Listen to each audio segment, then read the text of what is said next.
2000 abonnés, merci à tous. Et du coup, première FAQ de la chaîne YouTube. Hey, hey.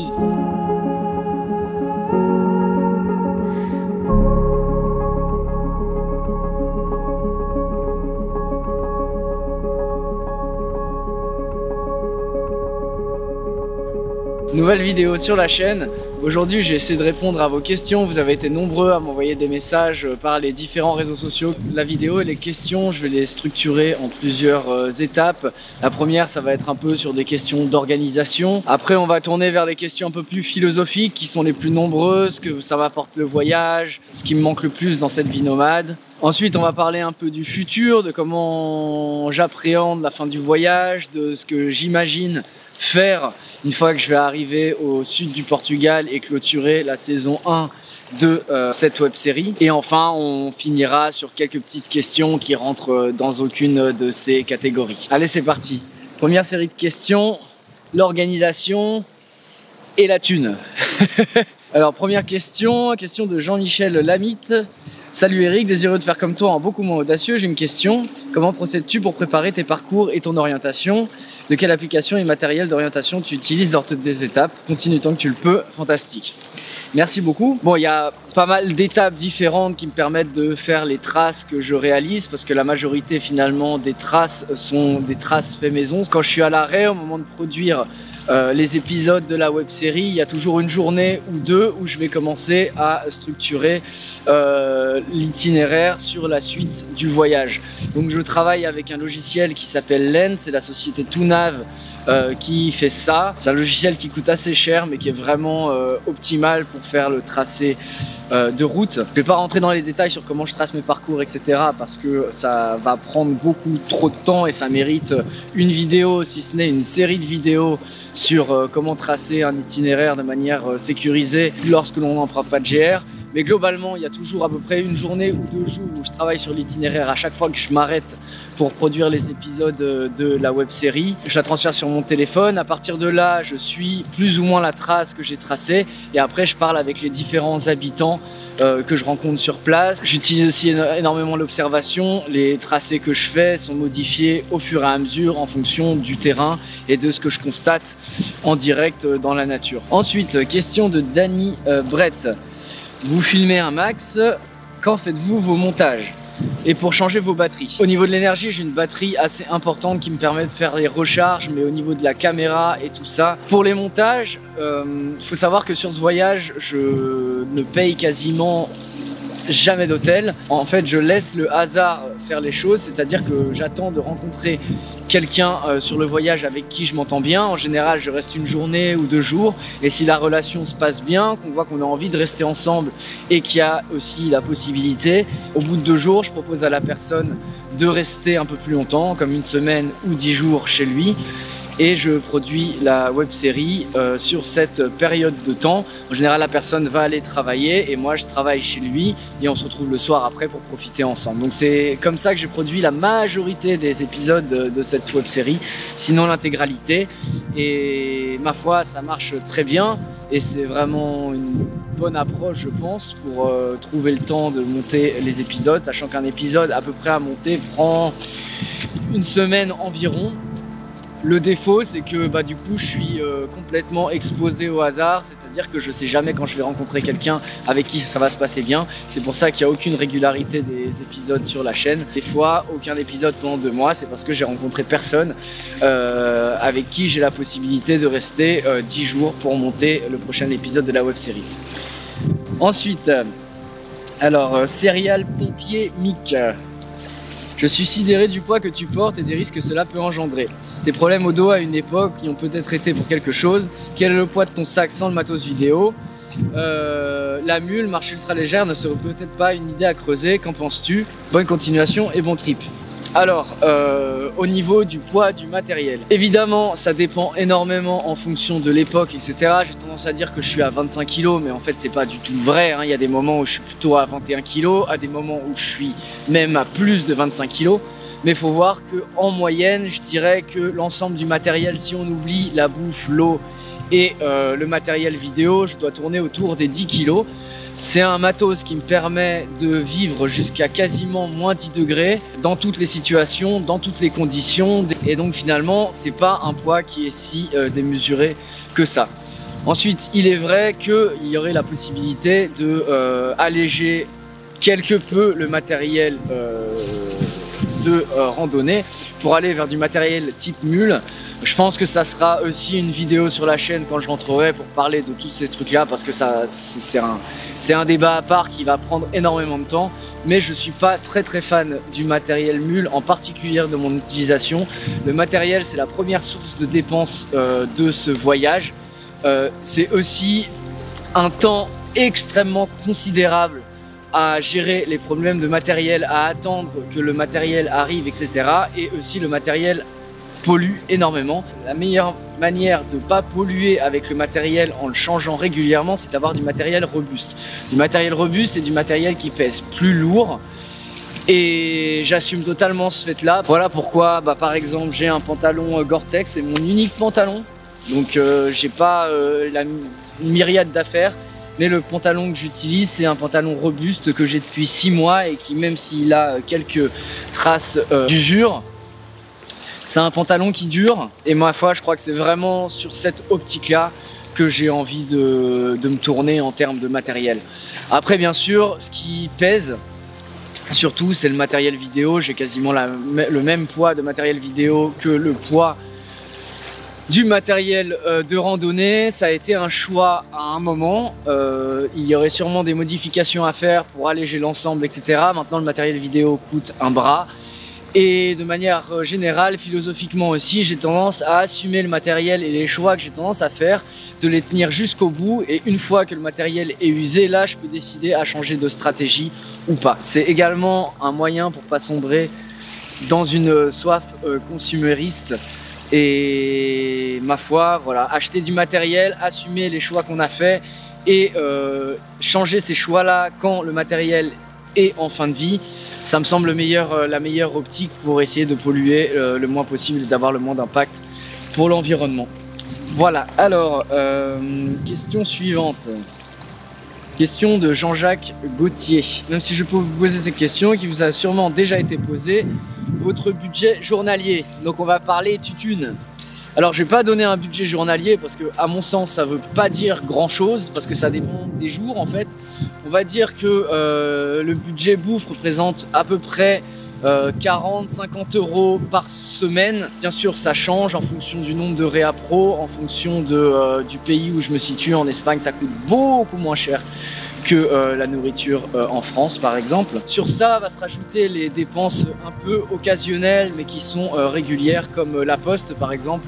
On peut partir sur à peu près 30 € de poste par mois. Ensuite j'ai bar, les bars c'est l'un des seuls endroits où j'arrive à trouver de l'électricité pour recharger, donc faut compter un budget d'à peu près 20 €. On va dire qu'en gros tout ça, tout compris, ça revient à peu près à 300 € par mois, tout compris la vie. Ce qui coûte le plus cher dans le voyage, comme je vous le disais, c'est le matériel.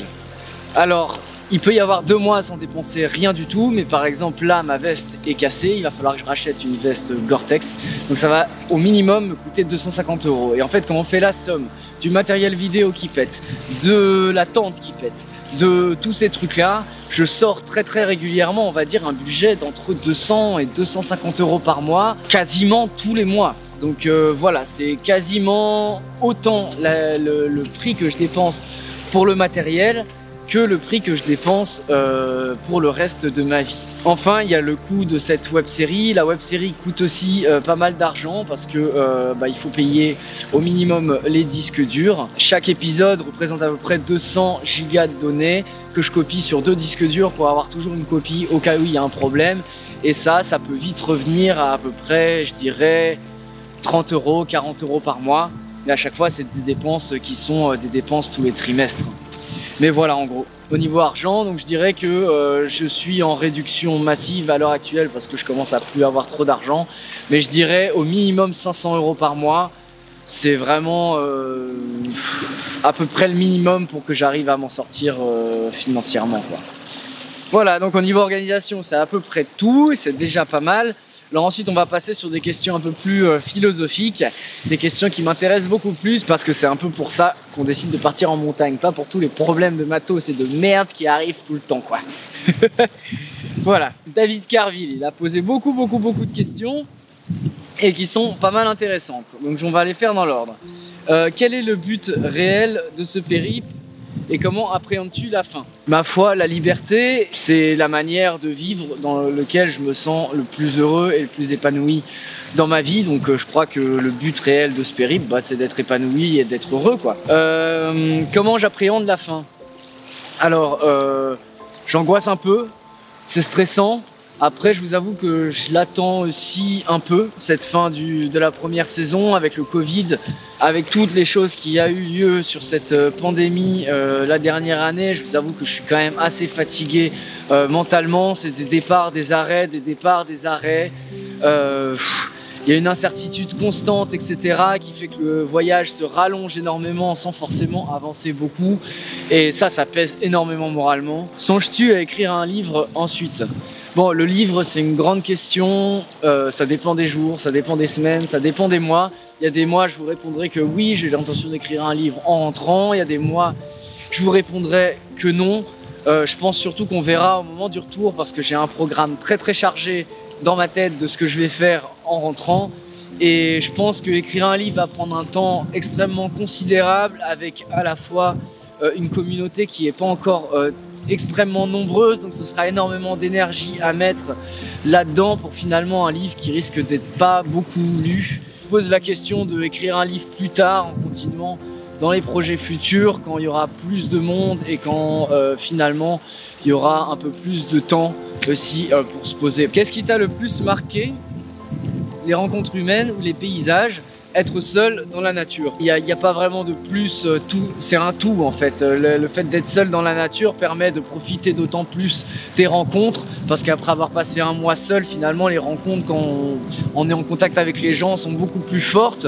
Donc je dirais que je me verrais pas être dans la nature tout le temps sans faire de rencontres et je me verrais pas être en permanence dans des rencontres sans avoir des périodes seules. Donc il n'y a pas de préférence, les deux sont extrêmement importants pour moi et sont à la même échelle. Aussi, en termes de temps passé finalement sur le voyage, je pense que si on oublie le Covid, qui augmente énormément ce temps-là, mais si on oublie le Covid, il y a quasiment peut-être un quart, si ce n'est un tiers, du temps de ce voyage qui est consacré aux gens. Et ma foi, je trouve que c'est un très bon ratio de temps, même si évidemment ça fait qu'on avance moins vite. Mais à la fois, j'ai jamais eu la prétention de vouloir courir sur ce voyage. Voilà. T'es-tu senti en danger parfois? Alors le danger, c'est une notion assez relative, mais oui, je me suis senti en danger. Il y a eu des moments très compliqués quand j'ai eu le lumbago, quand j'ai eu la fièvre également dans les Pyrénées où j'étais à 2400 mètres et que tu es tout seul et que tu dois gérer la chose alors que tu es extrêmement atténué physiquement, que tu n'as pas vraiment toute ta tête parce qu'à 40,7 degrés de fièvre, tu es un peu la tête dans les nuages. Donc oui, il y a des moments où tu flippes, des moments où tu n'es pas sûr surtout de tes capacités, des moments où tu doutes un peu de la montagne, etc. Mais je pense que c'est totalement sain d'avoir des doutes, d'avoir des peurs et de se sentir en danger parce que c'est aussi une alerte du corps et de l'esprit pour te dire que là il faudrait peut-être faire demi-tour ou pas. Et en tout cas, je pense que le sentiment de danger, c'est un sentiment naturel et qu'il ne faut pas du tout rejeter au risque de prendre des risques supplémentaires. Voilà. Niveau alimentaire, sur un Sidon Trek, n'as-tu pas eu des carences?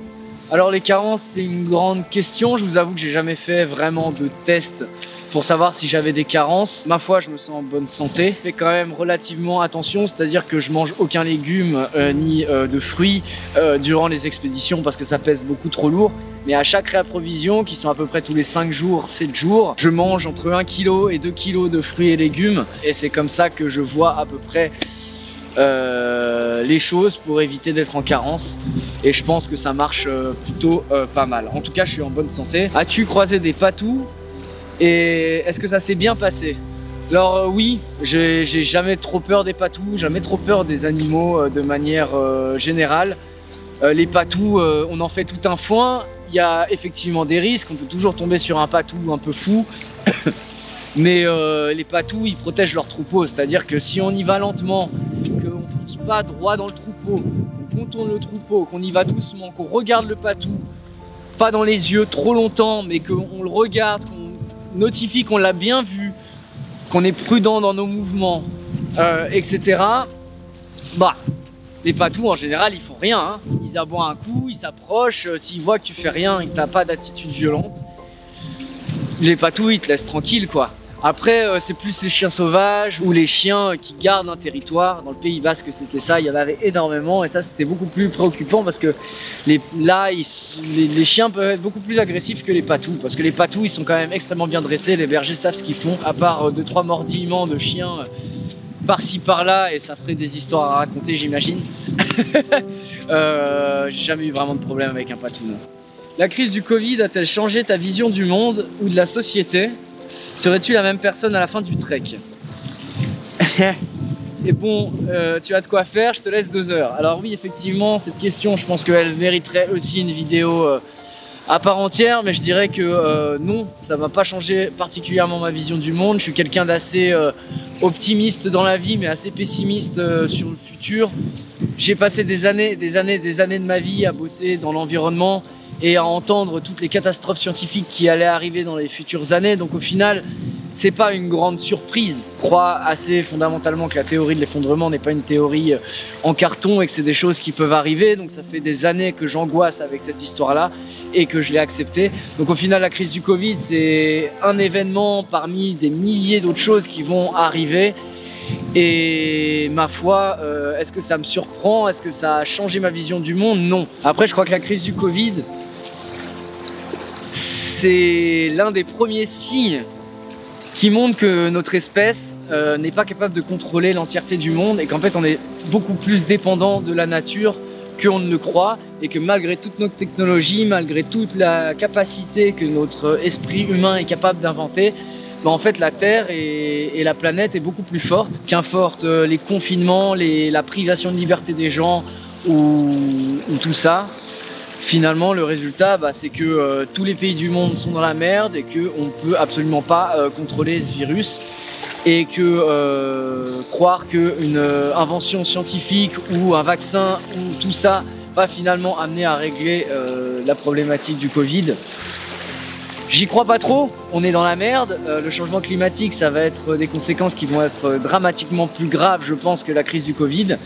Et je pense que dans un sens, la crise du Covid, c'est pas trop mal parce que ça nous a montré qu'en fait, on n'était pas Dieu sur Terre et que ce serait un peu bien qu'on commence à se préoccuper des conséquences de ce qui pourrait nous tomber dessus au niveau de la planète. Voilà, tout le monde en a marre de ce putain de Covid et on espère tous que ça va se calmer, s'arrêter un jour. Mais bon, on verra bien. Ensuite, que va-t-on chercher sur ces chemins de traverse? Question de Marie-Josée Michel. Bon, j'ai fait toute une vidéo sur pourquoi je marche, etc. Je vous mets l'affiche ici ou ici, je ne sais pas. Mais la liberté, on va dire, un plus grand respect de la nature aussi, une vie plus simple. Voilà, c'est à peu près ça que je cherche sur les chemins. Alors, Héloïse Barthes, salut Héloïse. Quels ont été tes moments de doute les plus forts durant ton aventure? Qu'est-ce qui t'a fait repartir à chaque fois? Les moments de doute les plus forts, je pense que ça a été les confinements. En particulier le premier confinement. Quand tu es en mouvement permanent, tu te poses pas trop des questions sur ton avenir, sur la suite, sur comment ça va se passer, etc. Et c'est vrai que le premier confinement, tu t'arrêtes, tu te retrouves complètement bloqué, tu te retrouves exposé vis-à-vis de tout ce qui arrive dans la vie, etc. Et tu restes bloqué là pendant 3 mois. La vidéo était encore moins vue qu'à l'heure actuelle. Ça marchait pas autant que maintenant et c'est vrai que voilà, je gagnais absolument pas d'argent, je voyais l'argent qui partait à devoir rester pendant le confinement, etc. Et c'est vrai que à ce moment-là, tu te dis, mais que tu fais c'est bien, pourquoi tu es tout seul comme un con, comme un rat là, et est-ce que tu serais pas mieux avec ta famille? Les moments de doute, c'est aussi le moment où le matériel lâche. Je commence à être un peu plus confiant sur mon futur, sur la capacité que je vais pouvoir avoir à continuer à produire la web série dans l'avenir. Et c'est vrai que quand il y a un problème de matériel qui arrive comme ça, et c'est une quantité d'argent extrêmement énorme à sortir. Et en fait, je me rends compte que j'arrive pas du tout à le faire au niveau budget. Et c'est vrai que ça, c'est des moments de doute énormes parce que faut rester stop, faut être prêts à sortir de l'argent, et c'est vrai que quand on n'en a pas beaucoup, c'est assez compliqué et c'est des grands moments de doute. Voilà, j'espère que j'ai répondu à ta question, Héloïse. Ensuite, pour la FAQ, question de Andis Bio. Depuis le début de ton aventure, qu'est-ce que tu ne referais pas si c'était pas à refaire? Alors j'ai tendance dans ma vie à pas trop me poser des questions sur ce que j'ai fait de mal, parce que je pars du principe que j'essaie de faire toujours le mieux possible. Dans l'organisation future de la web série et de tout ça, je pense que vraiment la chose à refaire, c'est au niveau matériel. J'ai toujours été assez réticent pour avoir des sponsors, pour avoir du matériel envoyé, etc. par une question d'honnêteté, une question de tout ça. Mais à la fois, voilà, le matériel, je le mets aussi en exergue dans toutes mes vidéos. J'en fais la promotion sans le vouloir, avec du matériel que je paye moi financièrement. Et c'est vrai qu'au niveau gestion du matériel, voilà, si je repars sur une prochaine saison et je repars à produire, je repartirai avec des sponsors, avec du matériel qui est pris en charge financièrement et qui me permettra finalement d'arriver à être un peu plus autonome en termes financiers. Aussi, en termes de gestion de matériel, je pense que ce que je ferais de mieux, c'est de trouver un contact en amont sur lequel j'ai du matériel qui est doublé, ce qui me permettrait que quand j'ai du matériel qui lâche, je suis pas obligé d'arriver à me confiner quelque part ou à me bloquer quelque part le temps de gérer ce problème de matériel, mais j'arrive assez vite à recevoir un doublon qui permet de poursuivre ce voyage sans perdre énormément de temps, parce que, encore une fois, le temps perdu sur le voyage en termes de matériel, ça se compte réellement en mois. Alors, Agathe qui pose une question. Qu'est-ce qui te manque le plus dans ton quotidien? Qu'est-ce qui te manque le plus quand tu es dans un logement? Alors ça aussi, c'est une question qui pourrait faire une vidéo d'1 heure à elle toute seule. Mais je dirais qu'il y a énormément de choses qui manquent lorsqu'on a une vie nomade. L'hygiène, ça manque beaucoup. Tous mes colocs vous le diront précédemment. Et je pense qu'ils rigoleront s'ils voient cette vidéo, mais j'ai jamais été très carré au niveau de l'hygiène, au niveau de l'ordre et au niveau de tout ça. Sur ce voyage, on est absolument sale tout le temps, et même si on prend une douche de temps en temps, la douche c'est 2 jours, 3 jours de répit dans une vie vraiment sale. Et c'est vrai que ouais, l'hygiène c'est vraiment important. Après les amis, les contacts sociaux, même si je rencontre des gens extraordinaires, qu'il y a des liens qui sont incroyables, avoir une régularité avec les gens, avoir un suivi, je peux voir les gens à un moment de leur vie à un point A. Si j'ai envie de revoir les gens à nouveau, je peux les voir à un point B, mais l'évolution entre le point A et le point B, il n'y a pas, puisque je suis toujours en déplacement. Et ça, c'est vrai que ça manque énormément. Le calme d'avoir un logement où on n'a pas besoin de se demander où on va trouver de la nourriture, où on va trouver de l'eau, toute l'autonomie, etc. Ça consomme énormément d'énergie, et c'est vrai que être posé quelque part, d'avoir un logement, une stabilité, c'est vrai que ça manque un peu, hein, tout de même. Et je pense que ça va être en lien avec si c'est ça la question, de Cervantes qui dit: sinon plus sérieusement, ça te demande pas une femme là-haut tout seul. C'est une question qui concerne la solitude et qui concerne aussi les relations amoureuses. Je pense que ce qui manque aussi le plus dans une relation, dans une vie nomade comme la mienne, c'est les relations amoureuses. C'est très compliqué, je suis tout seul tout le temps en montagne, et c'est vrai que j'ai eu aucune relation amoureuse depuis que j'ai démarré ce voyage. J'ai 29 ans, et c'est vrai que avoir des relations amoureuses, se construire une vie avec quelqu'un, c'est vrai que ça donne envie aussi un peu, et c'est vrai que c'est compliqué. Ma foi, j'ai pas vraiment de solution à répondre à ça. C'est l'une des questions les plus préoccupantes et qui me pose le plus de questions si je décide de poursuivre cette web série dans l'avenir après ce voyage là. Il y a des points négatifs, mais il y a aussi tellement de choses positives que j'accepte très bien ces désavantages qu'il y a dans cette vie nomade, hein. Pour le moment en tout cas. Voilà. Dernière section de cette FAQ. J'étais beaucoup nombreux à me poser des questions sur comment j'envisageais la suite de ce voyage. J'ai une vision assez claire du futur, même si évidemment je suis absolument pas sûr de pouvoir poursuivre le projet comme j'aimerais le faire, parce qu'il va y avoir évidemment des questions pécuniaires surtout qui vont se poser pour l'avenir de cette web série. Il y a la première question de Michel qui dit: que comptes-tu faire lorsque tu auras terminé ton périple? J'ai l'intention de passer pas mal de temps à profiter de ma famille et de mes amis quand je vais rentrer, et aussi à mettre en place tout ce qui sera nécessaire pour démarrer une deuxième saison de la web série que j'ai déjà pas mal en tête et que j'aimerais pouvoir réaliser. Donc il va y avoir à peu près 6 mois, 1 an d'arrêt pour préparer la deuxième saison. Je rebondis du coup avec la question de Nathalie Gauthier qui dit merci beaucoup. À quand le prochain voyage? Dans 1 an après mon retour à peu près. Dans l'idée que j'ai en tête, après c'est complètement des idées, des rêves et tout ça. Il n'y a rien de vraiment fixé, mais ça serait de repartir du sud du Portugal, de là où je me suis arrêté, faire tout le sud de l'Espagne, passer jusqu'au Maroc, et ensuite faire une traversée de tout l'Atlas marocain par les lignes de crête et tout ça, enfin comme j'ai l'habitude de faire depuis que je suis parti jusque là, d'arriver jusqu'en face des Canaries, de faire du bateau stop jusqu'aux Canaries et ensuite de faire toutes les îles des Canaries et du coup de clôturer la deuxième saison de la web série comme ça. Prenez pas ça au pied de la lettre, hein. Mais la troisième saison, ce serait de repartir du coup des Canaries. L'idée, ce serait de prendre un bateau et de faire du bateau stop pour aller jusqu'en Amérique du Sud, qui ferait la première partie de la troisième saison du coup en bateau. Et ensuite de faire une traversée de l'Amérique du Sud à pied, avec évidemment la cordillère des Andes qui m'attire énormément. Pour beaucoup de raisons, j'ai beaucoup de choses à vivre, je crois, en Amérique du Sud. Voilà. Après tous ces projets futurs et ces projets professionnels au final, va dépendre de comment je vais réussir à financer la web série, va surtout dépendre finalement de l'intérêt des gens, de vous, pour la suite de cette aventure, parce que je vais avoir besoin de vous. Je pense proposer des cagnottes pour chaque saison pour avoir un budget de base qui va me permettre de gérer à peu près base financière de cette web série.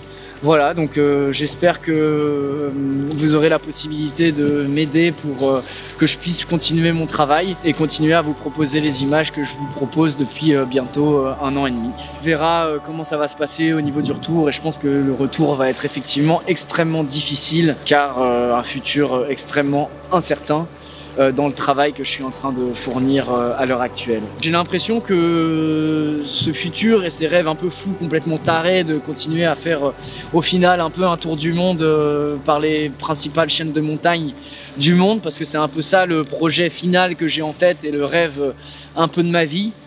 Et ben ma foi, j'ai l'impression que ça pourra peut-être être réalisable dans l'avenir et tout ça c'est grâce à vous et grâce à vos dons à l'heure actuelle qui me donnent la foi et qui me donnent beaucoup d'espoir pour la suite de ma vie de voyageur et d'aventurier au final.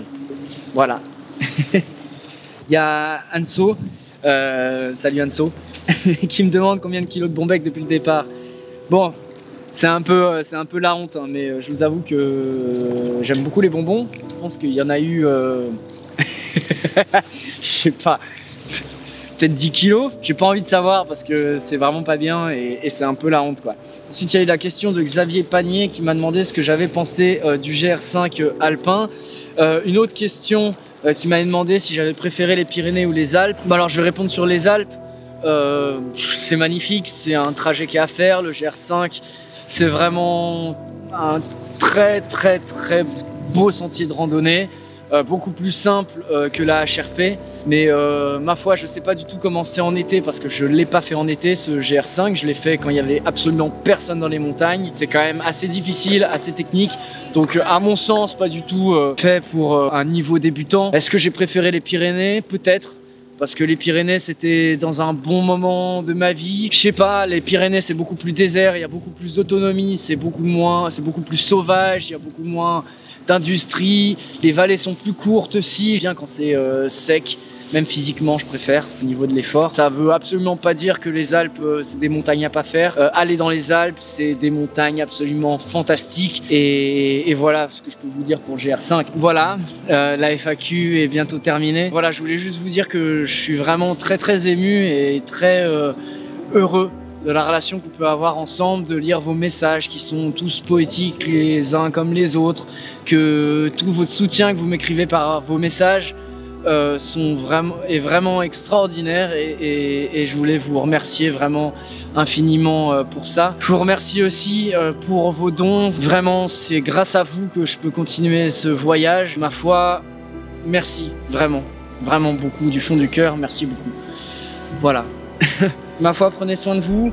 Pour moi là c'est un peu le bordel, je sais pas quand je vais reprendre la route, c'est vraiment une période pas compliquée, très dure pour le moral. J'essaie de tenir le cap Et j'essaye de repartir bientôt dans les Montes de León, là, de retourner dans la neige et de continuer cette aventure en espérant que le Covid va enfin se calmer un peu et laisser les gens tranquilles et moi avec. Sur ce, je vous fais des gros bisous, je vous dis à bientôt, merci encore pour tout et prenez soin de vous.